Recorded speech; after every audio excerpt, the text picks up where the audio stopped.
अस्सलाम वालेकुम नाज़रीन, आप देख रहे हैं प्रोग्राम दो टोक। मैं हूं किरण नाज। पाकिस्तान ने गुज़िश्ता 8 महीने के दौरान 330 अरब रुपए की गंदम दरामद की है। इब्तदाई तहकीकाती रिपोर्ट जो आई है सामने तहकीकाती टीम की, उसके मुताबिक पहला जहाज़ गुज़िश्ता साल 20 सितंबर और आखिरी जहाज़ रवा बस 31 मार्च को पहुंचा और इस दौरान गंदम से भरे 70 जहाज़ पाकिस्तान लाए गए। गंदम खरीदने के लिए 1 अरब 10 करोड़ डॉलर मुल्क से बाहर गए।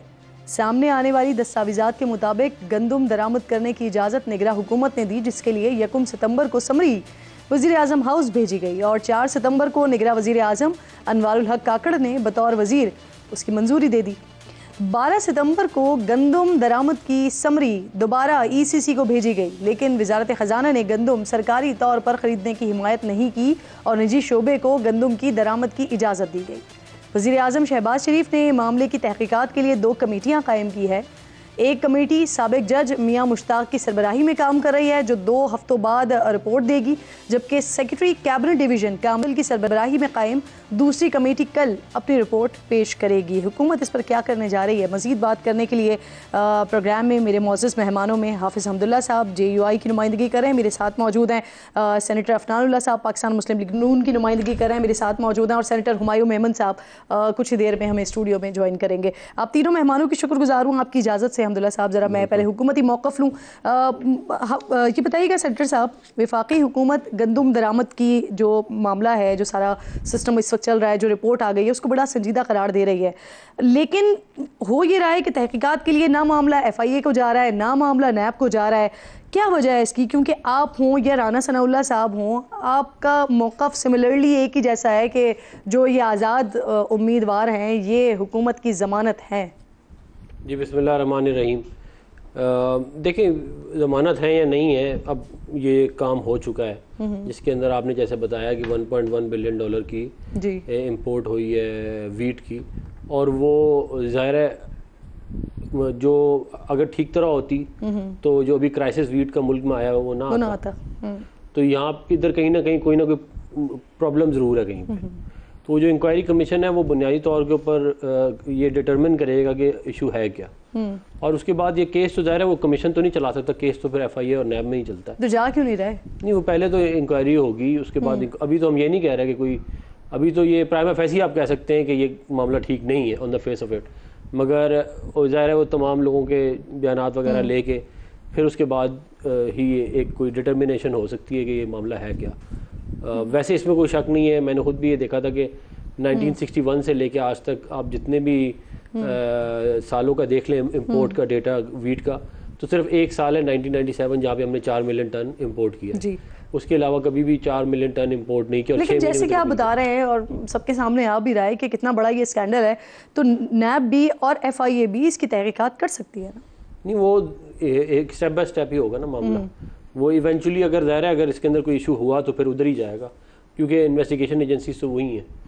अगर देखें ना, सवाल यही होगा ना कि जब मुल्क आपको नज़र आ गया था कि बम्पर क्रॉप आ गई है जी, आपके पास सैटेलाइट इमेजेस आ गए थे, आपको पता है कि किसान ने लगा लिया 28 मिलियन एकड़, सॉरी 28 मिलियन टन जो है वो तकरीबन अब आ रही है आपकी बम्पर क्रॉप है, तो अब कंजम्पशन 30 मिलियन टन है, तो आपके पास अगर ज़ाहिर है 4.6 मिलियन टन इस वक्त, कोई 4.3 या 4.6 मिलियन टन इस वक्त। अच्छा, आज जो सरकारी दस्तावेजात आए हैं, जो इत्तलात उसकी सामने आ रही है, उसके मुताबिक गंदम दरामद की जो पहली समरी थी वो शहबाज शरीफ की पहली हुकूमत में तैयार हुई, ECC ने उसे मुलतवी किया। फिर सितंबर 2023 निगरान वज़ीर आज़म अनवारुल हक काकड़ साहब, उन्होंने बतौर वज़ीर फूड सिक्योरिटी समरी मंजूर की। अगर ये तय हो जाता है कि निगरान हुकूमत में कौन कौन इसका जिम्मेदार है, तो हुकूमत एक्शन लेगी उसके खिलाफ। देखिए, तो बिल्कुल ज़ाहिर इंक्वायरी का मकसद ही यही है कि अगर ये बात डिटरमिन हो जाती है कि इसके अंदर कोई गलत काम हुआ है तो फिर उनके खिलाफ एक्शन इसी तरह ही होगा कि उनके खिलाफ रेफ़र कर दिया जाएगा मामला सारा, जो भी इन्वेस्टिगेटिंग एजेंसी है उसको, और फिर वो उसको केस को आगे लेके चलेंगे। लेकिन ये मैं ज़रूर कहूँगा कि ये है, अगर मिसमैनेजमेंट भी है तो ये बहुत ज़्यादा जुल्म है। आप देखें ना, किसान जो है वो ख्वार हो रहा है इस वक्त, उसकी गंदम खरीदने वाला कोई नहीं है, और आपने जो है वो 1.1 बिलियन डॉलर की गंदम इंपोर्ट कर ली।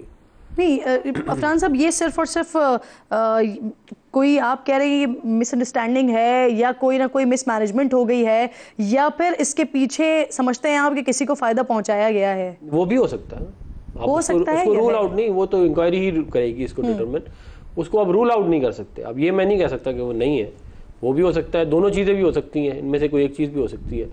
लेकिन ये ज़रा मामला बहुत जो है वो ठीक नहीं है। मैं पेचीदा भी, और एक मैं आपको बात बता दूं, ये जो बार बार कह रहे हैं ना कि शहबाज साहब की हुकूमत ने वो ECC पे किया था, वो पिछले साल अगर आप चले जाएं, मौजूदा हुकूमत सर ये कैपेसिटी रखती है कि साबिक वजीर आज़म पर या साबिक वजीर आला पर, मौजूदा वजीर दाखिला पर कार्रवाई कर सके, एक्शन ले सके। देखिए किसान जो है वो रोड पे आ चुका है, आपने उसकी गंदम, मैं तो कैपेसिटी पूछ रही हूँ गवर्नमेंट की। नहीं, गवर्नमेंट ये तो डिटरमिन हो जाएगा कि ये मसला क्या हुआ है। एक्शन तो हमने लेना नहीं है, एक्शन तो इन्वेस्टिगेटिंग एजेंसीज ने लेना है ना, या नैब में होगा या FIA में होगा, फिर केस चलेगा, फिर अदालत फैसला करेगी, हमने तो नहीं करना। हुकूमतें ये फैसला नहीं करती, हुकूमत रेफर जरूर कर सकती है कि ये मामला ठीक नहीं है। मैंने एक बस ये आपको बता दूं कि वो जो आप ECC की बार बार पिछली 16 महीने की हुकूमत तो कह रही हैं, अगर आप उससे पिछले साल चले जाए जब हमने वीट प्रोक्योर किया था एक्चुअली, तो वो ट्रेड कॉरपोरेशन पाकिस्तान के थ्रू हुआ था, और आप देखें बिल्कुल काफ़ी एक्यूरेट था वो नंबर, जितनी रिक्वायरमेंट थी उतनी इंपोर्ट हुई और कोई मसला नहीं हुआ मुल्क में। तो ये हमने प्राइवेट सेक्टर को अलाउ नहीं किया था, तो ये इसके अंदर प्राइवेट सेक्टर भी है, आ गया है, फिर ये बहुत ज़्यादा इंपोर्ट हुई है, ये भी है। फिर जो प्रेडिक्शंस थी वो अब देखें ना, वो कह रहे हैं कि जी पंजाब गवर्नमेंट ने प्रेडिक्शन गलत दी थी। आप कह रहे हैं कि ये हुकूमत का काम तो है ही नहीं ये एक्शन लेना, हुकूमत रेफर ज़रूर कर सकती है। अल्हम्दुलिल्लाह साहब, क्या लगता है आपको सर, शहबाज शरीफ साहब ये गंदम दरामद का जो स्कैंडल है, इस मामले को कहे तो बड़ा संजीदा रहे हैं। अभी आप अफनान साहब की बॉडी लैंग्वेज भी देख रहे हैं, वो भी इस मामले को बहुत पेचीदा समझते हैं कि जुल्म हुआ है, लेकिन सिर्फ उस जुल्म के साथ साथ क्या आप देख रहे हैं कि शहबाज शरीफ साहब, उनकी हुकूमत, जो भी कसूरवार जिम्मेदार होता है उसके खिलाफ एक्शन लेगा, या माजी में जो कुछ होता रहा वो इस बार भी होगा? बिस्मिल्लाहिर्रहमानिर्रहीम। बहुत शुक्रिया कलम बीबी। जब निगरान वज़ीर आज़म आया तो 1 हफ्ते या 10 दिन के अंदर मेरे पास मीडिया का एक इन्वेस्टिगेटर आया लाहौर से, उसका ताल्लुक़ एयरवेज से था। मैंने उसके ज़रिए कहा कि अनवारुल हक काकड़ तो निगरान वज़ीर आज़म बनाया गया है, जिसने भी बनाया है, लेकिन ये पंच जाएगा। लेकिन मैं उनको सिर्फ एक बिरादराना मशवरा देता हूँ कि वो फूंक के कदम रखें। लेकिन आज वो नौबत आ गई, आज उनकी पेशी हो रही थी, मेरे ख्याल में पेश हुए थे कमेटी की, इंक्वायरी कमेटी के पास गए थे वो। अब वो सफाइयाँ पेश कर रहे हैं कि मैंने ये नहीं किया, मैंने वो नहीं किया, ये तो फलान ने किया, इससे मेरा कोई। देखिए, सबसे पहले मौजूदा हुकूमत जो आपने अफनान भाई से पूछा जी, बुनियादी तौर पर वज़ीर आज़म अगर इन्वेस्टिगेशन नहीं कर सकता है, इंक्वायरी कमेटी के ज़रिए वो इन्वेस्टिगेट करेंगे, उसके बाद फिर जो ज़िम्मेदार है उसकी तायुन होगी, फिर नेब के हवाले करेंगे, एंटी करप्शन के हवाले करेंगे या FIA के हवाले करेंगे, वो तो बात की बात है। लेकिन वज़ीर आज़म साहब शहबाज शरीफ साहब की बुनियादी तौर पर जो बात है वो ये काम करें कि जिन लोगों की नाम लिया जाता है या इस स्कैंडल में आता है, गंदम स्कैंडल में, वो तो ACL में शामिल कर देना, ये तो कर सकता है ताकि वो बाहर न जा सके। आपको लगता है कर सकते हैं? जो गए हैं वो तो गए। नहीं, आपको लगता है वो वज़ीर ख़जाना कहाँ है, इधर ही है या बाहर है? वो निगरान वज़ीर ख़जाना की बात कर रहा हूँ। कौसर कोई कौसर शमशाद साहब नहीं शमशाद की बात कर रहे हैं। फूड मिनिस्टर कौन था? Kausar, food and security. हाँ, वो कहाँ है पता नहीं, इधर है या कहीं और है। तो इसलिए मैं कहता हूँ कि सबसे पहले जिन लोगों का नाम आता है उनका नाम ACL में शामिल कर दें। नहीं सर, जिस वक्त ये मंजूरी हुई ना, उस वक्त ये चार्ज अनवारुल हक काकड़ साहब के पास। मैं तो यही कह रहा हूँ। दूसरी बात ये कि निगरान हुकूमत किसकी थी? निगरान हुकूमत किसकी थी सर? अनवारुल हक काकड़ साहब वज़ीर आज़म थे। वो किसके मशवरे से? ये आपको ज़्यादा पता होगा। देखिए ना, सबको पता है कि वो किसके मशवरे से आया था। अगर आज भी उनके हाथ निगरान वज़ीर आज़म और कैबिनेट, ये पता है, मैंने शहबाज शरीफ साहब ने लगाया था। तो देखिए ना, कहा गया था कि ये ऐसी कैबिनेट बनी है निगरान वज़ीर आज़म की ज़ेर सरपरस्ती, जो टेक्नोक्रेट भी है, बहुत होशियार भी है, और मुल्क को एक मस्बत ट्रैक पे भी लगाएंगे।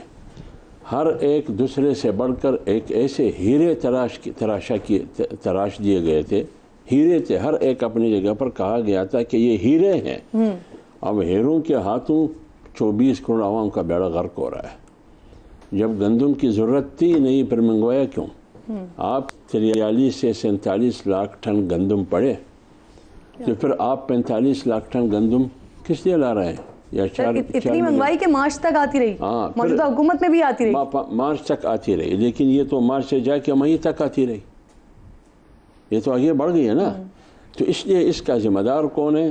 तो लिहाजा ये ऐसी इंक्वायरी नहीं होनी चाहिए, जो भी जिम्मेदार है उसको वो इबरतनाक सज़ा मिलनी चाहिए, ताकि ख्वाह वो निगरान में हो, ख्वाह मैंने आपसे पूछा था कि ये मौजूदा हुकूमत कर पाएगी, एक्शन ले पाएगी, इसका आया नाम है जवाब दे। मैंने आगे मुझे नहीं लग रहा है आज के बाद आज से पहले किसी के साथ भी एहतसाब हुआ है। सही, मुझे नहीं लगा, क्योंकि मौजूदा हुकूमत बहुत कमज़ोर है। सेनेटर साहब भी ज्वाइन कर चुके हैं, मेमन साहब, बहुत शुक्रिया आपका सर। अस्सलाम वालेकुम। गुफ्तगू आप सुन चुके हैं, आप भी ऑपोजिशन से आपका ताल्लुक है सर, ऑपोजिशन की नज़र में कौन है वैसे इस सारे स्कैंडल का जिम्मेदार, और क्या इस मामले पर आप लोग सोच रहे हैं अदालत जाने के हवाले से, किसी किस्म की इंक्वायरी कमीशन का मुतालबा करने के हवाले से? और इसके साथ ही ज़मीनी सवाल ये भी सर कि किसान जो है, किसान इत्तेहाद, ये 10 मई को गंदम खरीदारी में ताख़ीर पर एहतजाज कर रहे हैं, तो क्या आप लोगों का कोई इरादा है इनके साथ हिस्सा बनने का?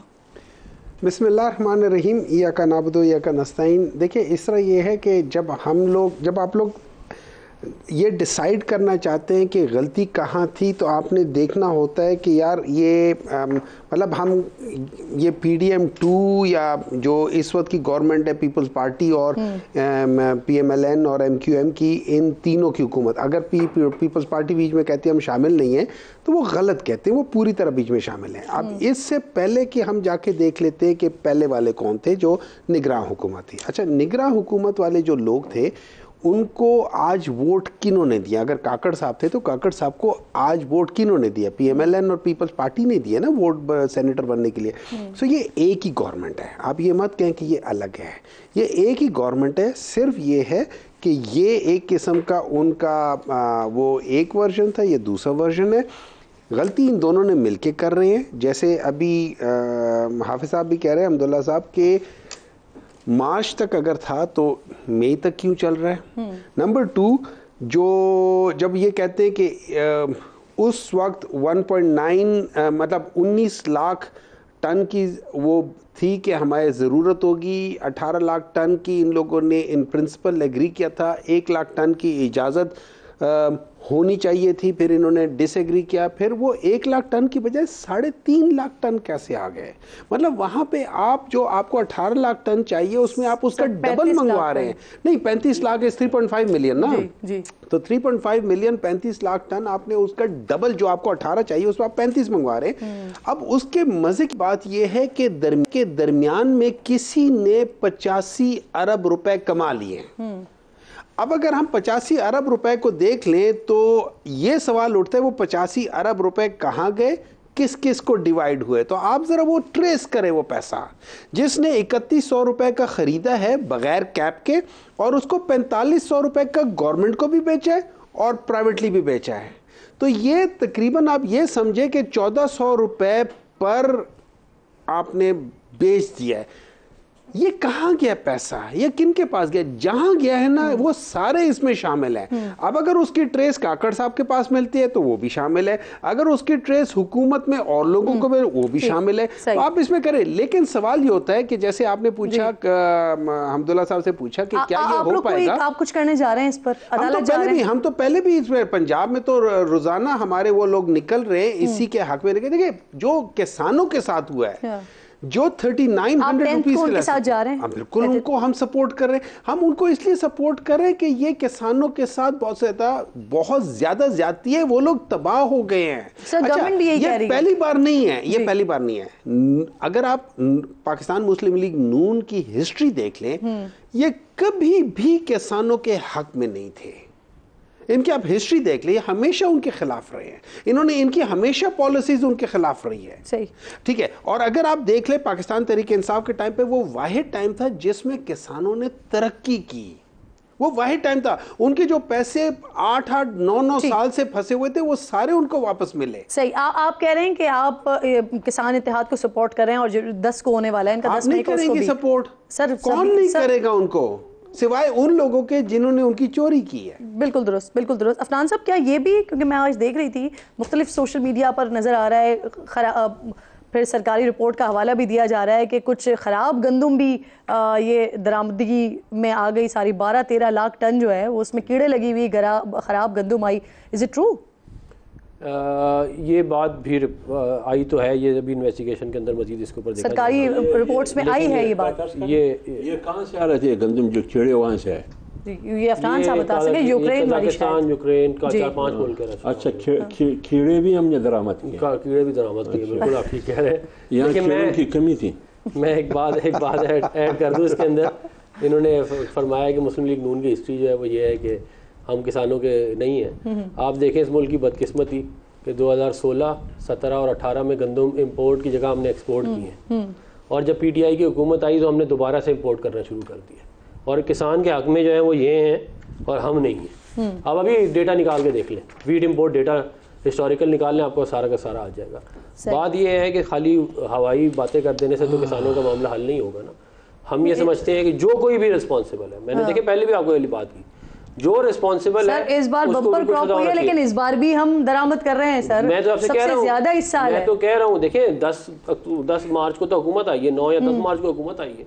अब हमें तो नहीं, क्या कहते हैं, मोर्चे इल्जाम ठहरा सकते हैं ना सितंबर से लेके जब तक, और हुकूमत आते ही आपको नहीं, मैं मोर्चे इल्जाम नहीं ठहरा रही हूँ, मैं तो एक जो हमारे सामने जो है जरूरत से कम पैदावार हो रही है, लेकिन हम कई सालों से दरामद कर रहे हैं। इस साल तो जरूरत से ज्यादा, और इस बार अच्छी खासी थी। हाँ जी, बिल्कुल। अच्छी खासी हुई, और उसके बावजूद भी इस साल शायद हम लोगों को 1.5 मिलियन टन या 2 मिलियन टन इंपोर्ट करनी पड़नी थी, जो अभी तक एस्टिमेट आया उसके मुताबिक, और हमारे पास अभी 4.3 या 4.6 मिलियन टन स्टोरेज में पड़ी हुई है जी। तो अब वो, और इसका एक नुकसान ये भी होता है कि देखें, जब आपकी जो स्टोरेज में होती है, अगर आप किसान से लेकर उसे स्टोरेज में डालते हैं, एक तो आपको इंपोर्ट करते हुए आपको डॉलर देना पड़ता है, वो नहीं पड़ता। दूसरा ये कि जो पैसा आप बाहर भेज रहे हो, अपने किसान को आप देते, और प्राइस जो डिटरमिन होती, फिर वो प्राइस चलती। अब मसला ये है कि ज़ाहिर है अगर हुकूमत नहीं खरीदेगी तो प्राइस के ऊपर अल्हम्दुलिल्लाह साहब, थोड़ा सा आगे बढ़ते हैं सर। JUI और तहरीक इंसाफ का इत्तेहाद हो रहा है, नहीं हो रहा है, ये मामला कहाँ तक होता हुआ नजर आ रहा है? मौलाना भी कह रहे हैं कि PTI से बामकसद मुज़ाकरात का माहौल बना तो खुशामदीद कहेंगे। रऊफ हसन साहब कह रहे हैं कि इख्तलाफात हल होते हुए नजर आ रहे हैं। अभी तक रुकावट कहाँ आ रही है? किस नुक्ते पर मामला जो है वो अटका हुआ है सर? देखिए, मैं एक बात अर्ज कर लूँ आपके सवाल जवाब से, जो गंदम स्कैंडल के हवाले से। पहली बात तो ये है कि मैंने कहा पहले, अभी भी, कि सबसे पहले तो जिन जिन लोगों का नाम आता है, ख्वाह निगरान वज़रा में हो या ब्यूरोक्रेसी में हो, जो भी हो, उनके खिलाफ एक्शन होना चाहिए। पहले तो उसका नाम ACL में शामिल होना चाहिए।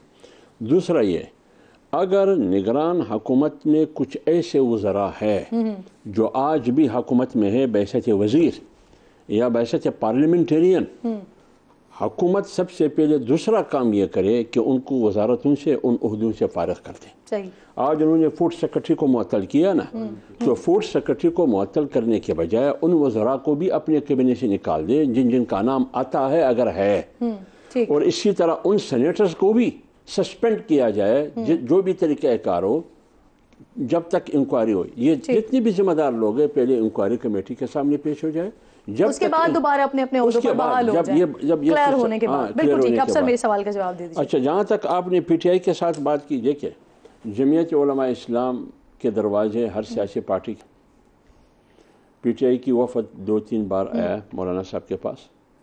मौलाना साहब का जो मौक़िफ़ था 8 फरवरी के इलेक्शन के बारे में, सबसे पहले उन्होंने मुस्तरद किया और सबसे पहले उसके खिलाफ तहरीक चलाने का ऐलान किया जी।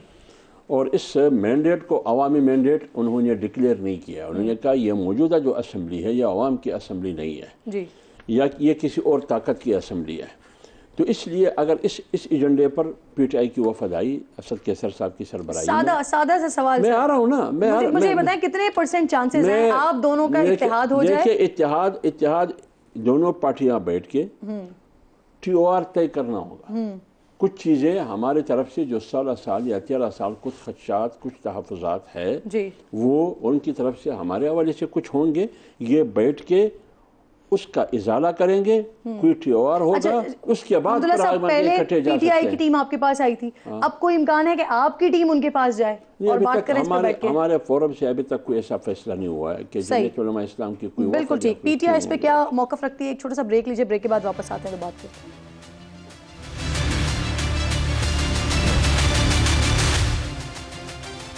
वेलकम बैक वंस अगेन जी। मेरे तीनों मौजूद मेहमान स्टूडियो में मेरे साथ मौजूद हैं। महमूद साहब, ब्रेक से पहले हम बात कर रहे थे कि क्या JUI और तहरीक इंसाफ के इत्तेहाद के कितने % चांसेस हैं, तो यहाँ पर तो अभी तक ये सोच नहीं पाई जा रही है कि इनकी टीम आपके पास आ रही है किसी मीटिंग वगैरह के लिए। आपके पास क्या है सर? देखिए, मैं एक चीज़ कर लेता हूँ जो मेरे लिहाज से बहुत इंपॉर्टेंट बात है। अभी हम पहले सेगमेंट में आप बात कर रहे थे, सवाल ये होता है कि जब अभी ये जो इसका इम्पैक्ट आएगा, ये खाली ये इसका नहीं है। जब किसान अपने फसल बेच नहीं पाएगा प्रॉफिट में, वो अगली फसल के साथ क्या करेगा?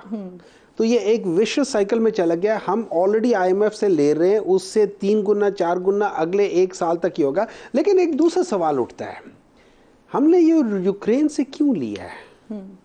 क्या कहीं कोई हो सकता है किसी को खुश करने के लिए, किसी मुल्क को खुश करने के लिए ये सारी डील की गई हो कि भाई आप लोग यूक्रेन से ले लो, उसके बदले ये कर लो?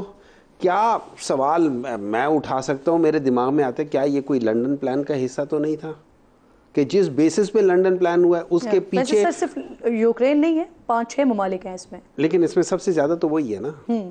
ठीक है ना? तो अब उस लिहाज से अच्छा ये याद रखें, ये वो वाली भी हो जाता है कि जो दरमियान में ऑलरेडी कहीं ख़राब होने का ख़तरा हो रहा होता है, तो आप कहते हैं चलो यार इसको जल्दी जल्दी निकाल लो। ये सारी चीज़ें कर लेना, तो आप कहते हैं कि जमाते उलेमा इस्लाम के साथ हम क्यों नहीं मिलेंगे? मैं ये समझता हूँ कि वो कौन सी ऐसी पॉलिटिकल पार्टी है जो इस इशू पे इकट्ठे मिलके और इलेक्शन के इशू पे नहीं मिलेंगी। अब उसका सवाल ये नहीं है कि कौन किसके पास जाता है, ये जरूरी नहीं है। जरूरी ये है वो इशू कितना इंपॉर्टेंट है। आप लोग जा रहे हैं उस इशू को लेकर। देखिए, अगर आप मुझसे पूछे, वो इशू इतना इंपॉर्टेंट है। पाकिस्तान का जो सबसे इंपॉर्टेंट इशू है, जो पॉलिटिकल कल्चर को जिसने खराब किया हुआ है, जिसने पॉलिटिकल मैरिट को खराब किया हुआ है, वो है फ्री फेयर ट्रांसपेरेंट इलेक्शंस। अगर फ्री फेयर ट्रांसपेरेंट इलेक्शंस के लिए आप मुझसे पूछे, मैं हर उस पार्टी के पास जाने को तैयार हूंगा जो इसके ऊपर स्टैंड लेना चाहती है। सही, बिल्कुल। तो चाहे मुझे 1 दफा नहीं 4 दफा भी जाना पड़े, वो इशू बहुत इंपॉर्टेंट है, क्योंकि उसकी वजह से पाकिस्तान की पॉलिटिक्स ठीक होगी। ये जो है ना, ये चार्टर ऑफ डेमोक्रेसी से नहीं ठीक होगी। चार्टर ऑफ डेमोक्रेसी ये कि ये 2 ग्लास है, चलो एक तुम ले लो एक मैं ले लूं। बिल्कुल ठीक, आपका पॉइंट आ गया। लेकिन जो इशू है ना, वो इससे बहुत बढ़कर है। बिल्कुल ठीक, बिल्कुल ठीक। अफनान साहब, जरा ये फरमाइएगा सर, नून लीग में क्या चल रहा है इस वक्त? सदर साहब जो हैं वो सदारत आपकी पार्टी की शहबाज शरीफ साहब के पास ही रहेगी या नवाज शरीफ की पार्टी के सदर होंगे? क्योंकि राना सनाउल्लाह साहब को ये कहते हुए सुना हमने कि वो गुजारिश करें नवाज शरीफ साहब से कि वो पार्टी सदारत ले लें। एहसन इकबाल साहब कहते हैं कि क्योंकि हुकूमती मामलात को टैकल करने के लिए, देखने के लिए, पार्टी को स्ट्रेंथन रखने के लिए ज़रूरी है कि शहबाज शरीफ साहब के पास ही पार्टी की सदारत रहे। तो नवाज शरीफ साहब, शहबाज शरीफ साहब, क्या हो रहा है आपकी पार्टी में? देखें, मेरा ख्याल है कि 11 मई को इंशाअल्लाह पाकिस्तान मुस्लिम लीग नून के सदर जो है वो मियां मोहम्मद नवाज शरीफ साहब जनरल काउंसिल के वोट से इलेक्ट हो जाएंगे। ठीक। उसके ऊपर पंजाब की सिफारिश ऑलरेडी मौजूद भी है। पूरे पंजाब की हमारी जो मुस्लिम लीग नून का चैप्टर है उसने सिफारिश की हुई है। तो इंशाल्लाह इसी तरह ही हम देख रहे हैं। जो इन्होंने चार्टर डेमोक्रेसी की बात की कि 2 ग्लास है 1 ग्लास, अब ये फिर बदकिस्मती है कि अगर आप उस डॉक्यूमेंट को पढ़े बगैर, पहले आप कहते थे चार्टर डकैती है ये, फिर अब आप अगर आप उस डॉक्यूमेंट को पढ़ लें तो शायद आपको समझ में आए कि उसमें क्या एक्चुअली कितने फायदे और कितनी सारी चीज़ें इस मुल्क में हो चुकी हैं। मैंने क्विकली आपसे कुछ मजीद सवालात भी पूछने। फैज़ाबाद धरना इंक्वायरी कमीशन, इसकी रिपोर्ट सुप्रीम कोर्ट में जमा हो गई है और रिपोर्ट में किसी शख्स को या किसी इदारे को जिम्मेदार नहीं ठहराया गया है। तो सर, क्या हुकूमत मुस्लिम लीग नून जनरल फैज़ को क्लीन चिट देने पर राज़ी है? देखिए, ये इसके ऊपर ख्वाजा आसिफ साहब का बयान मौजूद है कि वो इस पे मुतमईन नहीं है जिस तरह इंक्वायरी की गई है। और अगर इंक्वायरी का रिजल्ट ये है कि किसी के सर पे कुछ आया ही नहीं है, तो फिर तो वो इंक्वायरी वैसी ही मेरे नज़दीक को इतनी ऑथेंटिक नहीं है, क्योंकि इसका मतलब ये है कि आप putting it under the carpet वाला मामला है। जब एक धरना हुआ, इस मुल्क का पूरा निज़ाम बैठाया गया, आपके पास 11,000 फोर्स इस्लामाबाद पुलिस की है। एहसन इकबाल साहब का भी बयान उस पे है, शाहिद खाकान अब्बासी साहब का बयान भी इस पे है। देखें, पूरी बात लेकिन एक और अफनान साहब, एक और मसला ये कि अगर हुकूमत को एतराज़ है तो बगैर एतराज़ लगाए रिपोर्ट जमा क्यों करवा दी सुप्रीम कोर्ट में? वो तो जो इंक्वायरी रिपोर्ट होगी वो तो हम चेंज करके नहीं कर सकते ना। लेकिन आप अपना इख्तियार रखते हैं ना हुकूमत अपने पास कि वो एतराज़ लगाकर उसको जमा करवाए। देखिए, इंक्वायरी रिपोर्ट चली गई है सुप्रीम कोर्ट इसके ऊपर अब जो है वो ड्यू एक्शन लेगी। जो भी बनता होगा। मेरा ज़ाती तौर पर ख्याल ये है कि इस बात का डिटरमिन करना कि 250 लोगों को 11,000 पुलिस फोर्स नहीं हटा सकी और पंजाब की पुलिस भी अवेलेबल थी, सही, तो ये खाली इसको अंडर द कारपेट करने से मसला हल नहीं होगा। ये फिर दोबारा इस मुल्क में इसी तरह के हालात पैदा किए जाएंगे और अगर इसको इधर ना रोका तो फिर दोबारा मसाइल में फंस जाएंगे। सही। अच्छा सर, मुझे ज़रा ये बता दीजिएगा, कल आपकी जमात मखसूस नशिस्तों के हवाले से अहम केस की समाअत सुप्रीम कोर्ट में हो रही है, क्या उम्मीद कर रहे हैं आप, क्योंकि जस्टिस मंसूर अली शाह की सरबराही में ये बेंच सुन रहा है, समाअत हो रही है, आपकी डिमांड भी थी, लेकिन अगर मखसूस नशिस्तें आपको मिलती हैं तो सेनेट और सदर के इंतखाबात, इसका क्या बनेगा और फिर एक नया बहरान नहीं शुरू हो जाएगा? सर नया बहरान नहीं, ये वही बहरान चल रहा है, वही चलता रहेगा। वो और देखिए वो और ज्यादा, वो जो होते हैं ना एक तूफान आता है वो ज्यादा बढ़ता जाता है। जब आप एक गलत काम करते हैं ना तो उस गलत काम को छुपाने के लिए आपको 10 और गलत काम करने पड़ते हैं।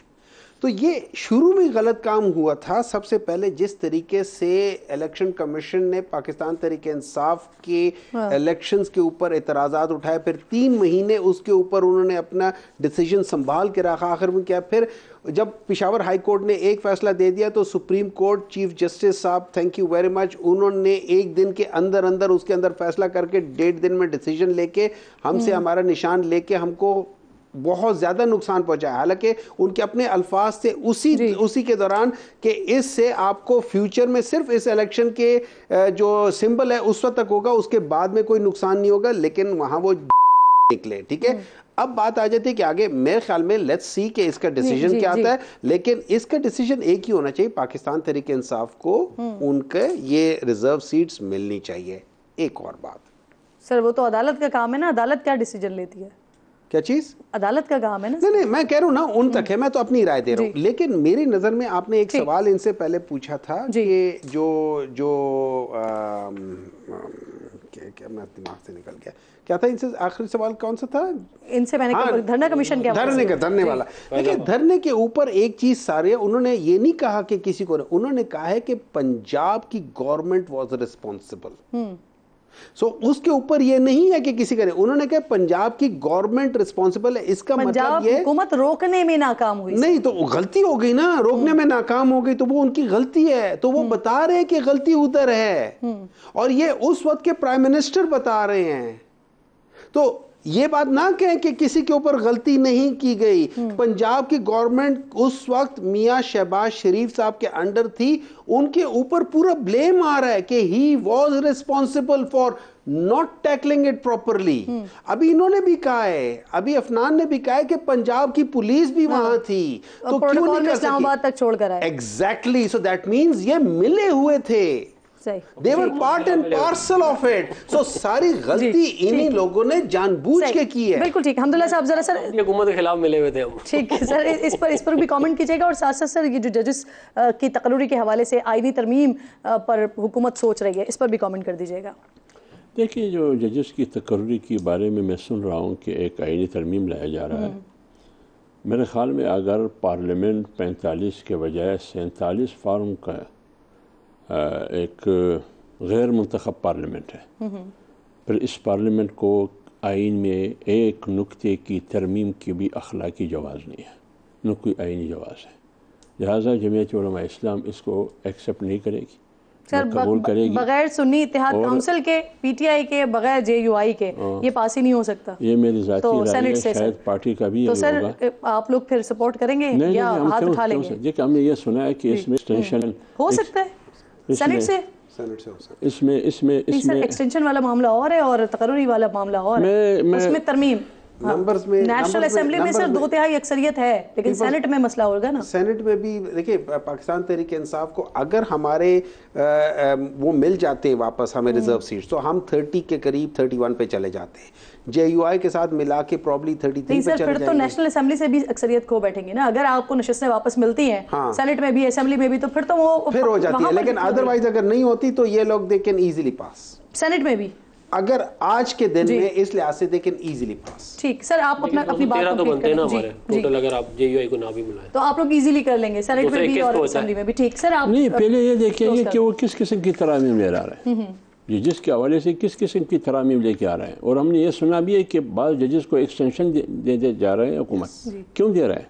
और वो जजेस एक्सटेंशन कैसे ले रहे हैं? उनको तो एक्सटेंशन से पहले मुस्ताफ़ी हो जाना चाहिए। इसका मतलब ये है कि आपको 1 साल 2 साल एक्सटेंशन मिले, फिर इंसाफ कैसे होगा? क्यों मिले आपको? यानी अगर आपने चीफ ऑफ आर्मी स्टाफ को एक्सटेंशन दी 3 साल की, उसका फ़ायदा तो मुझे बताएं।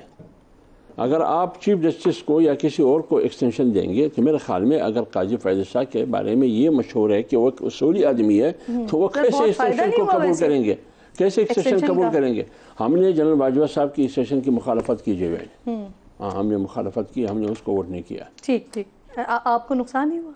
नहीं, क्या नुकसान हुआ? फ़ायदा हुआ? उसूली तौर पर हम अपने मौक़िफ़ पे रहे, हमें क्या नुकसान हुआ? सही। बहुत बहुत शुक्रिया आपका अब्दुल्ला साहब, अफनानुल्लाह साहब और हुमायूं मेमन साहब, आप तीनों मेहमानों का बेहद शुक्रिया। एक छोटा सा ब्रेक लीजिए नाज़रीन, ब्रेक के बाद वापस आते हैं।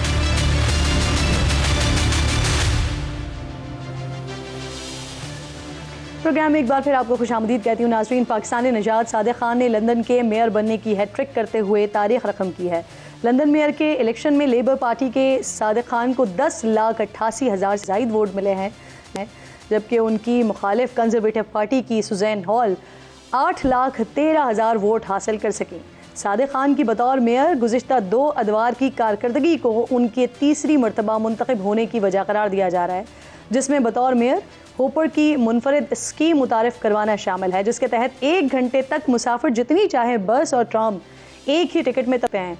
जबकि रवा साल के आगाज़ में सादिक खान ने बतौर mayor London transport for London की सर्विसेज के किराए मार्च 2025 तक मुंजमद कर दिए, जिससे मुसाफिर सालाना 90 पाउंड की बचत कर सकेंगे। इसके अलावा उन्होंने लंदन की फ़िज़ा को बेहतर बनाने के लिए स्पेशल जोन की स्कीम भी मुतारिफ करवाई। साथ ही माहिरीन लंदन में नए घरों की तामीर के वादे, ट्रांसपोर्ट अखराजात में कमी, छोटे बच्चों के लिए स्कूल्स में मुफ्त खाने के वादों को भी उनकी कामयाबी का राज बता रहे हैं। लेकिन दूसरी तरफ उनके नाक़दीन सादिक खान पर लंदन में जराइम की बढ़ती हुई शरह को नज़रअंदाज करने का इल्ज़ाम लगाते हुए गुज़िश्ता साल लंदन में चाकू से हमलों के वाक़यात और जराइम की शरह में इजाफे पर उन्हें शदीद तनकीद का निशाना बना रहे हैं। सादिक खान की लेबर पार्टी ने बल्दियाती इंतखाबात में अच्छी कारकर्दगी दिखाई है, लेकिन इसमें एक मनफी पहलू मुस्लिम अक्सरियती इलाकों में कम वोट पड़ना है, जिसकी वजह लेबर पार्टी की गजा जंग पर इसराइल नवाज मौक़िफ़ समझा जाता है। सादिक खान 2016 में पहली मरतबा और 2021 में दूसरी मरतबा लंदन के मेयर मुंतखब हुए थे। यहाँ नाज़रीन दिलचस्प बात यह है कि 2016 में सादिक खान के मुकाबले में इमरान खान की साबिका अहलिया जमाइमा खान के भाई जैक गोल्डस्मिथ थे और उस वक्त बानिया तहरीक इंसाफ ने गोल्डस्मिथ की हिमायत की थी। सादिक खान ने पहली मरतबा लंदन का मुसलमान मेयर मुंतखब होने के बाद एक इंटरव्यू में जैक गोल्डस्मिथ की जानिब से और मुसलमानों के हवाले से मनफी प्रोपेगेंडे के बावजूद उनके लिए इमरान खान की हिमायत पर सवाल भी उठाया था। सादिक खान को दहशतगर्दी के खिलाफ बोलने पर धमकियाँ भी मिलती रही हैं। सादिक खान ने बरतानिया में हम जिन्स परस्ती के हक़ में वोट दिया था। 2019 में बतौर मेयर लंदन सादिक खान ने मसला कश्मीर पर इंडिया मुखालिफ मार्च की मजम्मत करने के साथ साथ एहतजाज रुकवाने के अख्तियारात ना होने के बावजूद उसे रुकवाने की हर मुमकिन कोशिश की थी। गुज़िश्ता साल गजा जंग में फौरी सीज़ फायर का मुतालबा करने पर उन्हें लंदन के यहूदी मजहबी रहनुमा की जानिब से सख्त तनकीद का सामना भी करना पड़ा था। 1970 में लंदन में पैदा होने वाले सादिक खान के वालिदैन पाकिस्तान से हिजरत करके बरतानिया गए। उनके वालिद बस ड्राइवर थे। सादिक खान की इब्तिदाई परवरिश सरकारी फ्लैट में हुई थी। उन्होंने यूनिवर्सिटी ऑफ लंदन से कानून की डिग्री हासिल की। सादिक खान ने सियासत का आगाज़ काउंसलर बनकर किया। मेयर लंदन बनने से पहले सादिक खान 2005 से 2016 तक रुकने पार्लियामेंट भी रहे। सादिक खान किसी भी मगरबी मुल्क के दारुल हुकूमत के पहले मुसलमान मेयर हैं। और सिर्फ यही नहीं है, साल 2000 में लंदन के मेयर का ओहदा तख्लीक होने के बाद से 3 मरतबा मेयर मुंतखब होकर सादिक खान लंदन के पहले और वाहिद रहनुमा भी बन गए हैं। वज़ीर आज़म शहबाज शरीफ सादिक खान को तीसरी बार लंदन का मेयर मुंतखब होने पर मुबारकबाद देते हुए कहा है कि एक मेहनती बरतानवी पाकिस्तानी के काबिल फ़ख्र फर्जंद ने हर पाकिस्तानी का सर फ़ख्र से बुलंद कर दिया है। प्रोग्राम के आखिर में मुझे इस वक्त जाहिद खान कर रहे हैं, अवामी नेशनल पार्टी से आपका ताल्लुक है, अपने ओहदे से उन्होंने इस्तीफ़ा भी दे दिया। बहुत शुक्रिया। अस्सलाम वालेकुम जाहिद खान साहब। सर सबसे पहले तो ज़रा ये फरमा दीजिए, आपने कल अपनी पार्टी के जो ओहदे से इस्तीफ़ा भी दे दिया, आपने जैसी छोड़ी पार्टी, आप की पार्टी ने इंजीनियर एहसान को नया सेक्रेटरी इत्तलात मुंतखब कर दिया। क्या वजह बनी सर पार्टी ओहदा छोड़ने की? क्यों इंटर पार्टी इलेक्शन में हिस्सा नहीं लिया आपने? और ज़रा ये भी क्लियर कर दीजिएगा कि सिर्फ आपने ओहदा छोड़ा है या पार्टी भी छोड़ी? नहीं नज़ बीबी, मैंने पार्टी तो नहीं छोड़ी, पार्टी में मैं हूँ, लेकिन मेरा तो सियासत में वाबस्तगी कोई 40 साल की सियासत है और उसमें कम से कम 34 साल तो मैं पार्टी का सेंट्रल इंफॉर्मेशन सेक्रेटरी रहा हूँ, जिस पे आप या दूसरा जो हमारे भाई का नाम लिया जो उस पर हुआ आ गया। क्योंकि पार्टी के अंदर तो हर एक चीज होती है, इख्तिलाफ भी रहते हैं, हर एक बात भी होती है, लेकिन क्योंकि अब इस वक्त जब इंतखाब था तो मैंने मुनासिब समझा कि मैं इसमें आगे हिस्सा नहीं लूंगा, तो मैंने किसी भी ओहदे के लिए कोई दरखास्त न दी और न मैं हिस्सा लिया और न मैं हिस्सा लेना चाहता था। जहाँ तक पार्टी की बात है तो पार्टी का जो मेंबर है वो तो मैं अभी भी मेंबर हूँ, यानी पार्टी का हूँ, पार्टी का बंदा हूँ। अभी वक्त के साथ देखा जाएगा कि क्या होगा, लेकिन अभी इस वक्त जो सूरत हाल है वो तो यही है कि जो हमारे पार्टी का जो सेंटर अभी इलेक्शन हुआ, पहले प्राइम्स की होगी, अभी सेंटर की भी हो गया, मैंने उसमें कोई हिस्सा नहीं लिया और ये बेहतर समझा क्योंकि मेरे तो वली खान बाबा के साथ गुजारा टाइम, मैंने अजमल खटक साहब के साथ भी 8 साल इंफॉर्मेशन सेक्रेटरी रहा, फिर स्पंदियार खान के साथ रहा। तो क्या भी ये जवान जो हमारी क़यादत है वो आई है, वो अपने लिए जिस तरीके से चूज करते रहे और चलाते रहे। हम अभी देखते जाएंगे कि क्या सूरत हाल बन रही मुल्क के आइंदे के लिए, फिर उस वक्त फैसला करेंगे, लेकिन फिलहाल मेंबर हूँ पार्टी में। अच्छा जाहिद खान साहब, गुज़िश्ता साल जुलाई में सर आपकी पार्टी छोड़ने के हवाले से इत्तलात आई थी, खबरें आई थी, फिर आपने बीबीसी को इंटरव्यू देते हुए इस बात की तस्दीक भी की थी कि कई सारी पार्टीज़ हैं जो कि राब्ते कर रही हैं आपसे। क्या सोच रहे हैं सर आप उस हवाले से? देखिए आपने ना बिल्कुल बहुत सही बात की, क्योंकि उस वक्त मेरे इख्तिलाफात बहुत ज्यादा हो गए थे और मैंने इस्तीफा लिख भी लिया था, मेरे पास इस्तीफा आज भी मौजूद है। लेकिन चूंकि फिर मुझे हमारे जो स्पंदियार खान है, अल्लाह सेहत दे रहे, वो उसने मेरा बहुत इज्जत की, इमाम ने भी उसकी इज्जत की, हमने पार्टी के लिए बहुत खिदमत की, तो उसने मुझे कॉल की, तो फिर मैंने अपना फैसला उस वक्त मौखर किया। क्योंकि पहले इस तरह की खबरें चली तो जाहिर है कि हर पार्टी के कोशिश थी कि वो मेरे से राबिता करे।